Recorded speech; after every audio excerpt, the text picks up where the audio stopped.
ایک اہم فریضہ اور اس اجتماع کے حوالے سے یہ ہے کہ بنی ہوئی فضا کو خراب نہیں کرنا ہے۔ بنی ہوئی فضا کو خراب کرنے کے لیے آج سے، چونکہ البتہ پہلے سے شروع ہو چکے ہیں تکفیری گروہ، تکفیری مفتی، تکفیری ملا،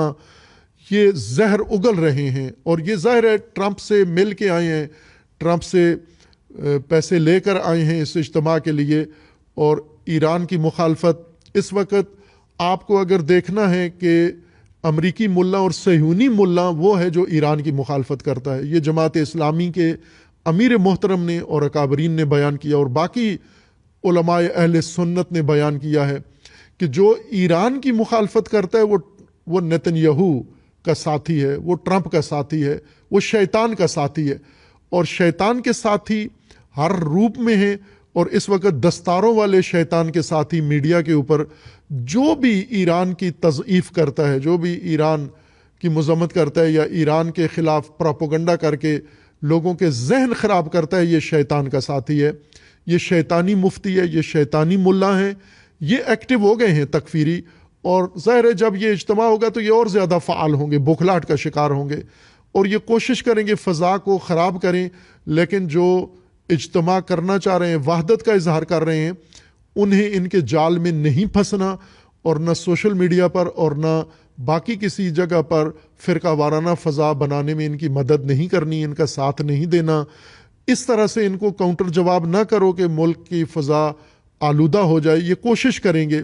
اسی طرح اور بہت سارے طبقات ہیں ممکن ہے اب ایکٹیو ہوں، جب اعلان ہو گیا ہے باقاعدہ رسمی طور پر سینیٹر صاحب نے اعلان کر دیا ہے، تو بعض لوگ اب ممکن ہے شیعہ کے عنوان سے آئیں، میڈیا کے اوپر آئیں اور زہر اگلنا شروع کریں اور اس پروگرام کی فضا کو خراب کریں۔ آپ نے ان سب کی مذمت کرنی۔ آسان طریقہ ہے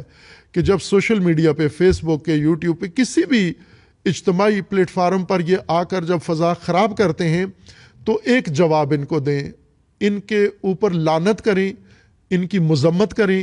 اور ان کو شیطان کا ساتھی قرار دیں۔ جب یہ کوئی پوسٹ چڑھاتے ہیں اور نیچے مثلا 1000 2000 لعنتیں آ جائیں تو یہ اگلی پوسٹ کی جرت نہیں کریں گے۔ ان کو روکنے کا آسان طریقہ یہ ہے کہ ان کی حوصلہ شکنی کی جائے، اس کا ساتھ نہ دیں، اس طرح سے پروپیگنڈے کی فضا نہ بنائیں۔ یقیناً یہ کریں گے، لیکن جو لوگ چاہتے ہیں اتحاد و وحدت کے لیے فراست کی ضرورت ہے، اور اتحاد و وحدت کے لیے یکجہتی کی ضرورت ہے، ایثار کی ضرورت ہے، اور گذشت کی ضرورت ہے۔ یہ ساری چیزیں انشاءاللہ انجام دی جائیں گی۔